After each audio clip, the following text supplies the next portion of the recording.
Hello hi and अस्सलाम वालेकुम। आपको वेलकम कहते हैं अपने programme lockdown diaries with Ahmad Najib. और आज भी हमारे साथ बड़े जबरदस्त किस्म के गेस्ट होंगे। एक ऐसे गेस्ट पाकिस्तान के उभरते हुए ऑलराउंडर जिन्होंने रिसेंट पास में बहुत अच्छा पाकिस्तान के लिए परफॉर्म किया, ना सिर्फ अपनी बॉलिंग से बल्कि अपनी बैटिंग से भी। जी, उनकी बात करें तो 2014 में वो पाकिस्तान अंडर 19 से खेले, फिर पाकिस्तान की डिफरेंट टीम्स को रिप्रेजेंट किया, फर्स्ट क्लास क्रिकेट खेले, डिपार्टमेंटल क्रिकेट खेले, पाकिस्तान सुपर लीग में इस्लामाबाद यूनाइटेड की टीम का हिस्सा रहे हैं और काफी की ऑलराउंडर के तौर पर उनके लिए काम करते रहे। इस्लामाबाद यूनाइटेड में भी उनके ऊपर बड़ा इन्वेस्ट किया। मैं लंबा टाइम नहीं लूंगा, बिल्कुल कोई लंबी तमहीद नहीं बांधने जा रहा।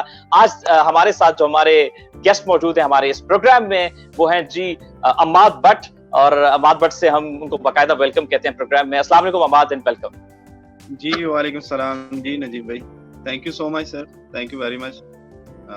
आपने अपने प्रोग्राम में हमें याद किया। अम्माद, सबसे पहले ये बताइए कि जब से क्वारंटीन डेज चल रहे हैं तो कैसे अपना वक्त गुजार रहे हैं, क्योंकि प्लेयर्स को तो बड़ी प्रैक्टिस की आदत होती है, बड़ी एक्टिविटी सारा दिन होती है उनकी, तो घर में रह के कितना मुश्किल है टाइम गुजार? जी अहमद भाई, सबसे पहले ये ना कि सिर्फ क्रिकेटर्स के लिए, ऑल ओवर द वर्ल्ड, पूरी दुनिया पे एक थोड़ा मुश्किल वक्त है।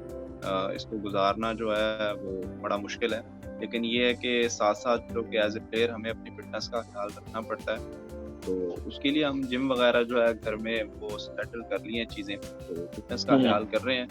और अब तो मतलब मेरा एक दोस्त है, उसकी अपनी ग्राउंड है, वहाँ पे जाके हम लोग जो 2-4 लड़के हैं हम लोग जो अपनी पर्सनली प्रैक्टिस भी कर रहे हैं। तो आप ये बताइए कि आप अभी अपने होम टाउन सियालकोट में हैं या अभी आप लाहौर में कहीं प्रैक्टिस वगैरह ट्रेनिंग करते हैं? नहीं, मैंने यही बताया कि मैं अभी अपने घर यहाँ पे सियालकोट में ही हूँ, और दोस्त है मेरा, उसका अपना ग्राउंड है, हम लोग उधर जाके अपनी जो है ना स्किल वर्कआउट कर लेते हैं। और जिम के लिए मैंने अपने घर में थोड़ा बहुत जो है सामान रखा हुआ है, वहाँ पे अपने फिटनेस के लिए काम कर रहे हैं। बिल्कुल सही। अच्छा, हम इस सारी गुफ्तगू क्वारंटीन में डेफिनेटली, और पाकिस्तान क्रिकेट बोर्ड भी चूंकि अपना अक्सर प्लेयर्स के साथ जो है और ओवरऑल भी जो है एक फिटनेस ऑनलाइन का भी सिलसिला जारी है। सो फिटनेस पे तो हम बात करते रहेंगे। अम्माद, एक ये चीज बताइए, आपको जो इस्लामाबाद यूनाइटेड में काफी आपका टाइम गुजरा है, आपको सिक्स पैक का एक निकनेम दिया गया, ये क्या वजह है? कोई आपके वाकई सिक्स पैक्स हैं, कोई आप सुपर फिट हैं, ये इसके पीछे क्या रीजन है? बस जी वो बिल्कुल सिक्स पैक हैं। आपको पता है थोड़ा ट्रेंड है आजकल के, मतलब न्यू जनरेशन में इसकी वैल्यू है थोड़ी बहुत। तो मेरे थोड़े नेचुरल फिजिक इस तरह की है और ट्रेनिंग करता हूँ तो नेचुरली मेरे बने हुए हैं, तो उसकी वजह से चलो सिक्स पैक लगा हुआ है थोड़ा बहुत, कभी स्किल की वजह से कभी सिक्स पैक की वजह से मशहूर हूँ। ये बताइए कि अपने करियर के बिल्कुल स्टार्ट में सबसे बड़ी इंस्पिरेशन सियालकोट में कौन से? ऐसे तो बड़े प्लेयर आए, शोएब मलिक के आने के बाद तो बड़ा एक वाइट बॉल में तो बहुत प्लेयर आए सियालकोट से। सो आपकी बड़ी इंस्पिरेशन कौन थी? किसने अपने करियर में सबसे पहले आपको काफी हेल्प आउट किया? ऑनेस्टली जिस तरह के सब क्रिकेटर्स का स्टार्ट होता है, मेरा भी एक टेप बॉल से स्टार्ट था। और लकीली अब्बास भाई जो है वो हमारे साथ वाले गांव के हैं, और उसके बाद जो मुख्तार है वो भी मेरे साथ वाले गांव के हैं, तो ये दोनों मेरे सीनियर्स थे। तो एक्चुअली जो एक प्रोसेस होता है, क्योंकि हम लोग एक बैकग्राउंड जो हमारा है वो इतना डेवलप एरिया नहीं है, तो हमें तो प्रोसेस का नहीं पता था। तो इन मतलब मुख्तार और अब्बास भाई लोगों से हमें जो है ना वो एक प्रोसेस का पता चला है, जाके क्लब क्रिकेट खेलनी है। तो उसके बाद फिर जो है वो आप कह सकते हैं कि इंस्पिरेशन भी ये लोग ही थे हमारे, इनसे ही देख के जिस तरह ये खेल रहे हैं, जिस तरह इनका नाम था, तो यही इंस्पिरेशन थे हमारे। मैं ऑनेस्टी वाली जो बात बताऊं, पाकिस्तान अंडर 19 2014 के वर्ल्ड कप आप खेले और उसमें बड़ी इंपॉर्टेंट आपने एक पार्टनरशिप लगाई जफर गौर के साथ इंग्लैंड के खिलाफ सेमीफाइनल में, जब पाकिस्तान थोड़ा सा स्ट्रगल कर रहा था। कितना मोटिवेटिंग था, कितना प्रेशर था, और उस अपनी इनिंग्स को कैसे याद करते हैं आप? बिल्कुल जी, मैं अहमद भाई एक बात बताऊं, जब मैं अंडर 19 वर्ल्ड कप खेल रहा था मुझे इतना आइडिया नहीं था कि इतना बड़ा इवेंट है। मैं ऑनेस्टी वाली बात बताऊं, तो जब मैं खेल के 2-3 साल बाद अब पता चल रहा है कि अल्लाह ताला ने कितनी इज्जत दी थी, वो इनिंग कितनी बड़ी थी, इतना मुश्किल वो सिचुएशन थी। इवन कि मुझे ये भी नहीं पता था कि मतलब वर्ल्ड कप हो रहा है, ये सेमीफाइनल है, जब आऊंगा यार कितना नाम होगा ये वो, तो उसका मुझे अब पता चल रहा है। तो उसके बाद इसमें कोई शक वाली बात नहीं है, 2 इनिंग्स थी, दोनों बड़ी अच्छी थी। वो फाइनल में भी जफर मेरे साथ बड़ा अच्छा खेल रहा था। जी जी बिल्कुल। एज यूजुअली उसे मतलब कुछ ना कुछ वो सूझती है, वो कोई ना कोई उसने ड्रामा करना होता है, तो उसने वो किया और खराब हो गया। अब बाद हम थोड़ा सा आगे बढ़ते हैं। एक आपके करियर में आपको शायद मैच याद हो ना याद हो, 2015 में नेशनल T20 चल रहा था और आखिरी ओवर में 30 रन चाहिए थे, आपके मध्य मुकाबिल थे तारिक हारून। तारिक हारून मध्य मुकाबिल थी, आखिरी ओवर में 30 रन चाहिए थे, उन्होंने आपको पहली 2 गेंदों पे 2 छक्के लगा दिए, फिर अगली 2 गेंदों पे 2 चौके लगा दिए, 2 गेंदे 10 रन रह गए थे, बड़ा ही प्रेशर था। एक तो ये बताइए कि कितना मुश्किल था उस सिचुएशन में कमबैक करना, क्योंकि तारिक हारून का बल्ला चलना शुरू हो गया था, और वो कितना टफ ओवर था आपके लिए?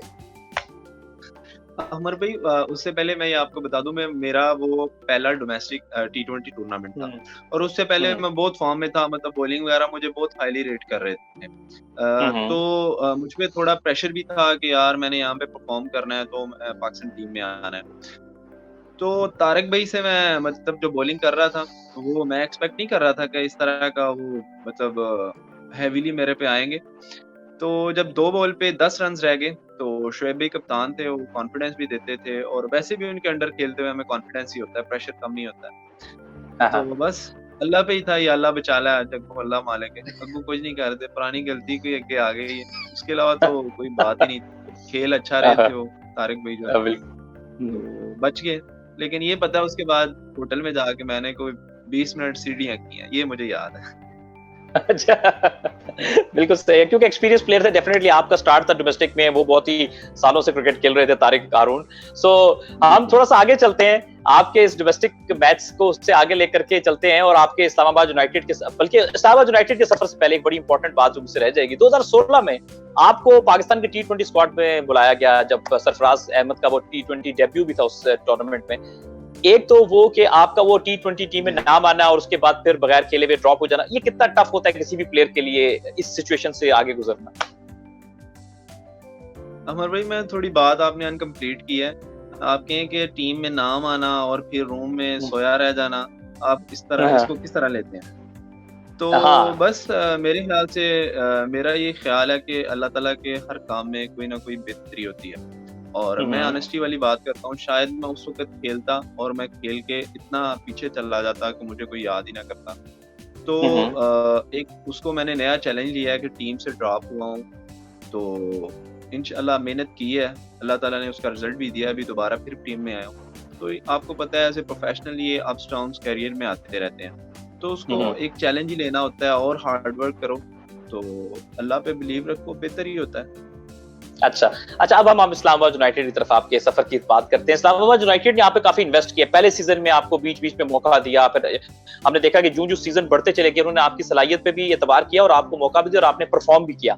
सो ओवरऑल आपके करियर में आगे बढ़ने में इस्लामाबाद यूनाइटेड का कितना हाथ, और आपका सफर अब तक इस्लामाबाद यूनाइटेड के साथ कैसा रहा है? अहमद भाई, बिल्कुल आपने ये जो बात की है, अल्लाह ताला ने जो इस्लामाबाद यूनाइटेड के वजह से मुझे मतलब जो मुझे एक नाम दिया और जितना टाइम दिया है, तो इसमें कोई शक नहीं है, उसमें उनका एक अहम पार्ट है। इसमें मतलब मैं कल को या अभी तक जितनी भी मैंने सक्सेस की है, उसमें मैं क्रेडिट उनको देता हूँ कि उन्होंने मुझे हमेशा ही बैक किया, और उसमें मैं अपने रेहान भाई हैं, हमारे हसन भाई हैं, और अली नकवी भाई हैं जो हमारे ऑनर हैं, उन्होंने हमेशा मुझे बैक किया। और इस पे जफर गोहर को जो है ना, वो बड़ा वो रहता है कि यार ये आपको इतना क्यों रेट करते हैं, मैं कह अल्लाह नहीं पता यार, नहीं पता। अच्छा, वैसे जफर गौर को के वाले से सुना है बड़े शरारती हैं, उनको कोई ना कोई छेड़ करते रहते हैं, कोई ना कोई शरारत करते रहते हैं, तो जफर गौर को कंट्रोल करना मतलब बड़ा मुश्किल है, सुना है कि वो कोई ना कोई शरारत जरूर करते हैं जब भी होते हैं। जी, बड़ा वो क्या कहते हैं, जफर गौहर जो है ना, वो शरारती नहीं है, वो उसका मतलब वो नॉर्मल मामूल में जिस तरह करता है वो उसी तरह का ही, कुछ स्पेशल नहीं है रूटीन में। हाँ जी, वो कोई स्पेशल होता है ना, कुछ शरारत कर रहा है नहीं, वो नॉर्मल हर वक्त वो बेचारा फ्रस्ट्रेट ही रहता है, मुझे तो उसकी समझ नहीं आती। लेकिन ये अच्छी वाली बात है, बहुत अच्छा इंसान, बहुत अच्छा। अच्छा, तो वो आप किसी बात को कंटिन्यू लेके हम चाहेंगे कि कोई एक वाकया आपके ओवरऑल कैरियर का, कोई इस तरह का कोई मजेदार शरारत कोई की हो जो आपको अभी भी याद आती हो, तो आप काफी हंसते हो, पूरे आपके क्रिकेट लाइफ की, या कोई भी आपके इस्लामाबाद यूनाइटेड या पाकिस्तान की डोमेस्टिक में, वो हमारे साथ जरूर देखने वालों के साथ शेयर करें। ये अभी जो पाकिस्तान टीम में जब मैं पहली दफा गया, तो अभी अहमद भाई जो आप जिक्र कर रहे थे, सैफी भाई की कप्तानी में गया, तो हमारी टीम जो है ना वो पहले चली गई है, पहले नहीं चली गई, उनका टाइम था आई थिंक 4:30 का जाने का ग्राउंड में, पता नहीं क्या हुआ है, मैं टाइम मेरा चेंज नहीं हुआ इंग्लैंड के टाइम के हिसाब से, तो मैं रूम में लेटा हुआ हूँ, मतलब फिट करके, यू नो कि आप जब पहली दफा टीम में आते तो बड़े एक्साइटेड होते हैं, मैं फिट पहन के कुछ 2 घंटे पहले से रेडी था कि मतलब जाना है जाके ये वो, पता मुझे पहले ही था कि मैंने खेलना नहीं है, मैं क्या जाके अपनी बॉलिंग वगैरह करूंगा। तो मैं उधर बैठा हुआ था, अचानक तकरीबन 6 बज गए हैं, मुझे कॉल आई है, हमारे असलम भाई उधर मैनेजर थे शायद, तो असलम भाई ने कहा कि किधर है आप, शाहिद असलम साहब हैं। तो उन्होंने कहा अमाद किधर है, ग्राउंड में नहीं जाना। मैंने कहा सर जाना है, आप पहले निकल रहे हैं। उन्होंने कहा क्या हो गया तुम्हें, हम लोग तो 1 घंटे से ग्राउंड में हैं। अच्छा यार ये क्या हो गया, ये कह रहे 1 घंटे से ग्राउंड में है। तो कह रहे, मैंने कहा मैंने तो कहा था शायद 6:30 पे हमने निकलना। कह रहे 6:30 पे तो मैच स्टार्ट होना है। अच्छा यार क्या हो रहा है। तो उन्होंने कहा चलो कोई बात नहीं है, मतलब अब आप उधर रहो, घबराने वाली बात नहीं है, तो आप उधर ही वेट करें, लेने आपको आ जाते हैं। हमारे एलओ जो थे वो फिर हमें लेने आए ग्राउंड से, सॉरी होटल से लेके फिर ग्राउंड में गए। तो वो जो है ना वो मेरे लिए एक आप फनी भी कह सकते हैं और बड़ा सबक अमेज जो है वो मेरे लिए बात थी कि यार आइंदा ये कोशिश करनी है कि ना हो, लेकिन फिर हो गया। अच्छा अमाद, कुछ आगे बढ़ते हैं, ये बताइए आपने अपने करियर में डेफिनेटली इंसान जब खेलता है तो बहुत सारे कोचेस होते हैं, वो उसकी करियर में एक एक स्टेप उसको आगे लेके बढ़ाने में मदद करते हैं, उसको हेल्प आउट करते हैं। ओवरऑल आपका सबसे मजेदार एक्सपीरियंस किस कोच के साथ रहा? एक होता है ना कि बहुत सारे कोच अच्छे, डेफिनेटली सारे बहुत अच्छे होते हैं, लेकिन एक होता है कि यार इनके साथ मुझे बड़ा मजा आता है इनकी कोचिंग में खेल के। सो कोई एक ऐसा कोच जिसका आप नाम लेना चाहें कि यार ये इनके साथ मुझे ज्यादा मजा आया काम करके? सबसे पहले तो अमर भाई, जब मैंने अर्ली ऑन सियालकोट में शिफ्ट हुआ तो वहाँ पे हमारे अमर भाई थे, अल्लाह ताला उनको जन्नत में घर दे। तो उन्होंने बड़ी मेहनत की है मेरे पे, जो कि मैं इतना प्रोफेशनल नहीं था, तो वो कॉल कर करके बेचारे, मतलब एकेडमी थी उनकी, लेकिन वो मुझसे पैसे वगैरह नहीं लेते थे, कहते थे मुझे कि आमिर वसीम साहब जी अब इस दुनिया से चले गए, अल्लाह ताला उनको आमीन आमीन जी आमीन। तो वो बड़ी मेहनत करते थे, कॉल करनी रात को 10 बजे तक 20-25 मिनट के, यार आया करो ग्राउंड में आके, आप मेहनत किया करो। तो उनका मुझे वक्त याद आता था कि बिला वजह यार कोई बंदा आप पे इतना इन्वेस्ट कर रहा है, कोई तो रीजन है। एक तो वो मेरी लाइफ में बड़ी अहम उनका जो है नाम है। दूसरा HPL की जो मेरी टीम थी उसमें हमारे कबीर भाई थे, असलम भाई थे, अफ्ताब भाई थे, ये हमारे जो कोच थे ना, ये उनमें हमेशा ही मैं एंजॉय किया, उनके अंडर एंजॉय किया। झगड़े भी होते थे, नाराज भी होते थे उनसे, मतलब वो मेरी बेस्ट टीम। आप बॉलिंग में तो डेफिनेटली बहुत अच्छा परफॉर्म कर रहे थे और बैटिंग में आपने काफी इंप्रूव किया। गुज़िश्ता 2 से 3 सीजन में हमने देखा कि खास तौर पर पावर हिटिंग आपने करके दिखाई बहुत ज्यादा, कि आखिर में जब कुछ ओवर रह जाते हैं और एक प्लेयर से बंदा एक्सपेक्ट करता है कि आएगा और ये जबरदस्त तेज धुएंधार इनिंग्स खेलेगा। आपने पिछले 1-2 सीजन में काफी डोमेस्टिक में इस तरह की इनिंग्स खेली। एक तो ये बताएं कि इसके पीछे क्या आपका हार्डवर्क था, कि आपकी बॉलिंग तो थी, अपनी बैटिंग में काफी इंप्रूव किया है, क्या ऐसे स्किल थे, क्या ऐसी ट्रेनिंग आपने मेहनत की कि जिस वजह से आपके बैटिंग में काफी इंप्रूवमेंट आई? अमर भाई, मैंने अभी इंटरव्यू के स्टार्ट में जिक्र किया कि हमारे इधर मेरा जो दोस्त है उनका ग्राउंड है, तो मैं उनके ग्राउंड के मिडिल में जाके प्रैक्टिस करता था सिर्फ हिटिंग की, क्योंकि पहले 3-4 साल तो मैं इसमें लगा रहा कि मैंने प्रॉपर बैटिंग करूं। तो फिर दोस्त ने और कोचेज जो थे मेरे, उन्होंने कहा कि यार आपका जो नंबर है उसमें आपको बॉल मैक्सिमम जो बॉल है वो मिलेंगे, 6 मिलेंगे, 10 मिलेंगे, आपने उनको अच्छा यूटिलाइज करना है, तो फिर आपका नाम बनेगा एज ऑलराउंडर, आपको तब लोग रेट करेंगे। ठीक है आप 50 कर रहे हैं, मतलब फर्स्ट क्लास वगैरह में वनडे में कर रहे हैं, लेकिन आपसे लोग छिक्का एक्सपेक्ट करते हैं। जब तक आप छिक्का नहीं लगाएंगे आपको ऑलराउंडर कंसीडर नहीं करेंगे, क्योंकि जो ऑलराउंडर है उससे आप एक्सपेक्ट करते हैं कि यार ये ओवर में 10 रन करके देगा, 12 करके देगा, 15 करके देगा। तो मैंने कोशिश की है उसकी कि मैं मिडल में जाके प्रैक्टिस करूं। यहाँ पे हमारे दोस्त से फाल खुल रहे हैं काफी सारे, वो भी आ जाते हैं, तो उस पर प्रैक्टिस की है और उसमें अल्लाह ताला ने दी है। हालांकि जिस तरह का मैं एक्सपेक्टेशंस थी मेरी कि मैं PSL में करूंगा, मुझसे हुआ नहीं, लेकिन मैं आप ही के सवाल की तरफ आ रहा था जी अमाद, इसी बात की तरफ में आ रहा था कि आपने बड़ा अच्छा परफॉर्म किया। इसी से मैं जोड़ूंगा स्पेशली आपका जो एशिया कप अभी अंडर 23 जो एशिया कप था उसमें आपने फाइनल ओवर इंडिया के खिलाफ किया था, वो बड़ा पाकिस्तान फंसा हुआ था और बड़ी कहते हैं कि फंसी हुई पोजीशन, इंडिया जीतने की पोजीशन में था और वहां से हमने कमबैक किया और बड़ा क्रूशियल प्रेशर वाला आपने आखिरी ओवर किया था। बहुत जबरदस्त आप की परफॉर्मेंस। तो पहला सवाल कैसा कि हम आपसे उस ओवर के वाले से पूछना चाहेंगे, और जब आपने वो ओवर किया तो आपकी बैटिंग भी बहुत अच्छी चल रही थी, तो सबकी बहुत ज्यादा एक्सपेक्टेशन थी कि अमाद भट्ट एक ऐसा प्लेयर है जिसको पाकिस्तान को इस वक्त ऐसे प्लेयर की जरूरत है जो कि अच्छा बॉलर भी हो और आखिर के ओवर में आके बड़ी हिटिंग भी कर सके। सो फिर आप उस सवाल को जवाब को भी कंटिन्यू कीजिएगा कि आप अपने आप से कितना वो हुए कि यार मेरे में एबिलिटी है, मैं शायद उस तरह नहीं डिलीवर कर सका इस PSL में जिस तरह मुझे करना चाहिए था। जी। पहले तो मैं एशिया कप की बात करता हूँ अमर भाई, उसमें मैं ऑनेस्टी वाली बात है, हम लोग एक टाइम था, मुझे तो ये लग रहा था और उस पे रोना भी आ रहा था कि यार 30 ओवर में जो है ना वो रन्स चेज हो जाने हैं। तो आपको हम्म। पता है इंडिया से मैच हो तो घर बता बात कर रहा हो तो थोड़े वो जोशीले ज्यादा ही होते हैं। तो हाँ कह जी रहे हाँ। शाबाश आज इंडिया को जितने हैं, हमें जितने मर्जी हो, हाँ। नाल एक दो गाल भी काट देते हैं। सो बात ये है कि मतलब वो मैं कह रहा था यार आज फिर हार जाएंगे, कभी हम लोग सोच रहे होते थे कि यार इंडिया से मैच आएगा तो हमें जीतना है। वो एक आप कह सकते हैं कि नेचुरल सी चीज है, जब उनके साथ मैच आता है तो बंदे में वो जो आप कह सकते हैं कि जज्बा होता है वो एक अलग ही होता है। तो बिल्कुल ही हम राइट। लोग तो वो समझ ही नहीं आ रही थी कि क्या हो रहा है। तो एकदम से इसमें मैं आपको ये कह दूं कि अल्लाह ताला ने मदद की, क्लियर कट बात है, हम्म। इसमें वो कोई नहीं था हम्म। कि हमने कुछ इस तरह की हम्म। डिलीवरी की, कोई बात नहीं, उनके हम लोगों ने 3-4 रन आउट कर दिए और उसके बाद death hmm. Over the, reverse हो रहा था, तो अल्लाह ताला ने हम्म। मुझसे बॉलिंग बहुत अच्छी करवाई। तो इवन कि उनका मेन बैट्समैन अंदर खेल रहा था, क्रीज में था, तो जी हाँ। उससे भी रन्स नहीं बन रहे थे। तो अल्लाह मेन इसमें ये बात है कि वो अल्लाह ताला ने हमारी मदद की, इसमें दूसरी बात नहीं है। राइट। और पीएसएल वाली की तरफ आइए। और इसके बाद अमर भाई जिस तरह की मेरी अपनी सोच थी कि मैं इंशाल्लाह पीएसएल में परफॉर्म करूंगा, इवन के प्रैक्टिस मैचेस वगैरह में भी बड़ी अच्छी प्रैक्टिस हो रही थी बॉलिंग बैटिंग में, लेकिन मैं कहूँगा शायद इसमें अल्लाह की कोई बेहतरी है। हम्म। मैं उस तरह परफॉर्म नहीं कर सका, मेरी टीम को भी मुझसे बहुत ज़्यादा एक्सपेक्टेशंस थी, तो वो नहीं हुआ, लेकिन इंशाल्लाह ताला स्टिल वर्क हार्ड करेंगे और ना कि सिर्फ अपनी बैटिंग बॉलिंग पे, अपने आप को मेंटली भी इंशाल्लाह ताला स्ट्रांग करने की कोशिश करेंगे और मेरे ख्याल से स्किल से ज़्यादा इम्पोर्टेंट है मेरे लिए, मैं ये हम्म। समझता हूँ। बिल्कुल सही है। अच्छा, अब बात एक सवाल करेंगे, फिर हम अपने अगले सेगमेंट उसमें क्विक फायर की तरफ चलेंगे। सवाल आपसे ये है कि आप ये बताइए, अमूमन हमने बहुत सारे बड़े-बड़े क्रिकेट एक्सपर्ट्स को या बहुत सारे लोगों को सुना कि ये लॉन्ग फॉर्मेट, लंबी क्रिकेट, जैसे 4 डे क्रिकेट पाकिस्तान डोमेस्टिक में कहते हैं, वो खेलना बहुत इंपॉर्टेंट है। वो जब आप खेलते हैं तो आपके बाकी फॉर्मेट्स अपने आप खुद ही इंप्रूव होते चले जाते हैं। इस बात में बीइंग एन प्लेयर आपको कितनी सच्चाई है, कितनी हकीकत लगती है?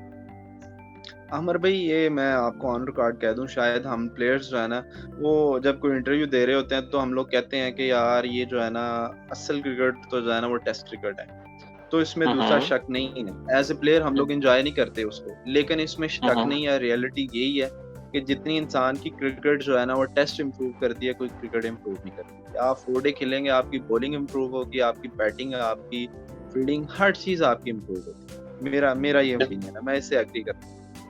बिल्कुल सही है। सो अभी हम अमाद भट्ट से सवाल करते हैं कि एक सवाल के दो हिस्से हैं। ये हिस्से दो ये हैं कि एक, आपकी पीएसएल की कोई भी बेस्ट मेमोरी जो हमारे साथ शेयर करना चाहें, और ओवरऑल आपके अब तक जितना भी आपका क्रिकेट कैरियर है उसमें आपकी सबसे बेस्ट परफॉर्मेंस कौन सी है, उसके हवाले से भी बताएं।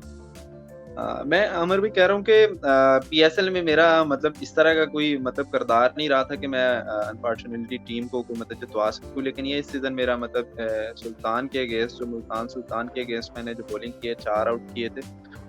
और मेरा वो गिला शिकवा भी है अपने मैच रेफरी से, उन्होंने मुझे कोई यार नाम ही नहीं दिया। और मैन ऑफ द मैच ही दे देते। हाँ कुछ ना कुछ यार हौसला ही दे देता है बंदा, वो भी हाँ। नहीं दिया। तो उसके अलावा मेरा डोमेस्टिक में मैंने 22 रन्स जो है ना वो अगेंस्ट जो है उनके लाहौर के मैंने चेस किए थे। वो थे हमारे थे इमाद भाई थे, बॉलर थे हुमायद आसफ, और उसके अलावा 23 में मतलब जो बॉलिंग की थी इंडिया के, इसको मेरी यादगार है मेरा। यादगार बॉलिंग है। सो हम जल्दी से क्विक फायर सेगमेंट की तरफ चलते हैं हमारे गेस्ट अमाद भट्ट के साथ और देखते हैं जी कि इनसे आज हम क्या सवाल पूछते हैं। सो हम पहला सवाल पूछते हैं जी कि देसी मुर्गा या फिर कोई वलायती बर्गर? जी देसी मुर्गा। देसी मुर्गा। अच्छा, और ये बताइए कि सियालकोट या स्विट्जरलैंड? बिल्कुल जी सियालकोट। तो फिर वजह भी बताइए कि क्यों सियालकोट क्यों पिक किया आपने? अहरम भाई क्या कहते हैं, घर घर होता है। मैं मतलब अल्हम्दुलिल्लाह मतलब इतने कंट्री घुमा हूँ, तो मैं कहीं भी इतना एंजॉय नहीं करता जितना अपना घर एंजॉय करता। अच्छा, चलें जी, बाकी जो घर तो घर होता है। अच्छा जी, अब आपसे हम पूछेंगे कि अगर आपको एक स्पिनर पिक करना हो, शेन वॉर्न या मुरलीधरन? अमर भाई मुरलीधरन। आप ये बताएं कि विराट कोहली या बाबर आजम? विराट कोहली। विराट कोहली। अच्छा, राइट। सो अब ये बताइए कि सबसे ज्यादा आपका रोमांटिक रूममेट कौन सा है? आपको यार हर वक्त लव स्टोरी, ये वो, आगे कोई ना कोई मतलब गाने रोमांटिक सुनता रहेगा, इस तरह की। इमरान भट्ट, SNGPL से। जी फर्स्ट क्लास क्रिकेटर है, बड़ा अच्छा दोस्त जी जी है जी जी। सबसे रोमांटिक है जी। अल्लाह ताला और बड़े उसकी अच्छे दिल की परफॉर्मर भी मुराद हैं। पूरी करे। आमीन आमीन। और 2019 के टॉप स्कोरर भी हैं जी बैटिंग में।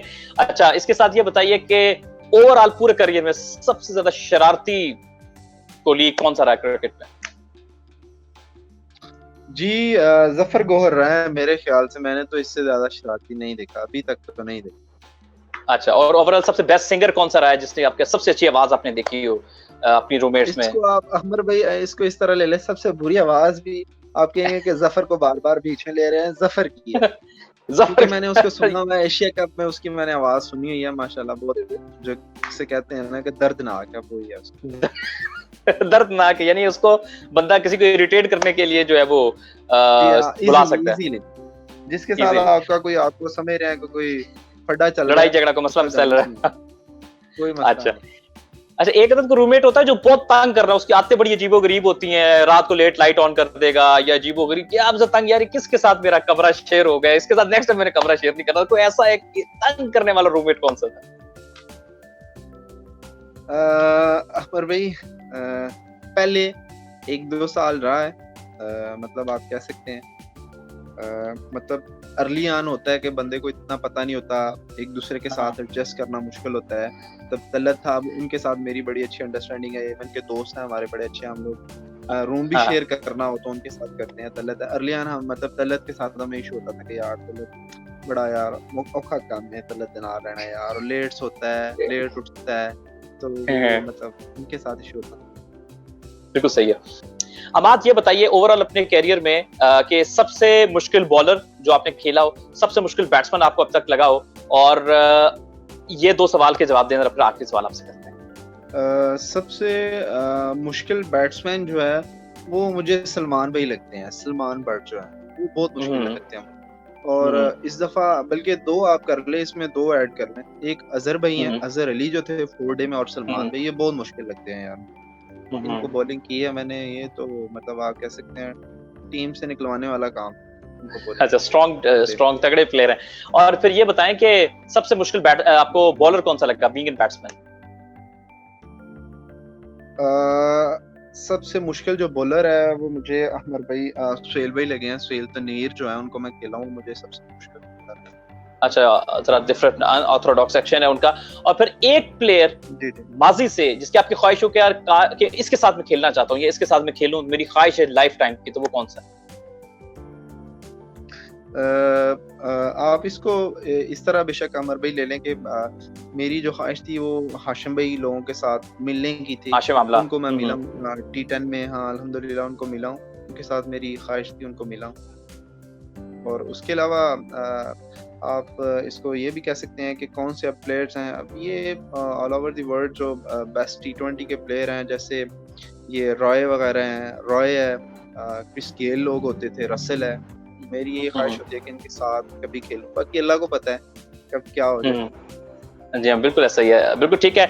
अमाद, आपका बहुत शुक्रिया, थैंक यू सो मच, आपने बड़े जबरदस्त जवाब भी दिए और आप हमारे साथ आज प्रोग्राम का हिस्सा भी बने, तो थैंक यू सो मच अपना टाइम देने का हमें।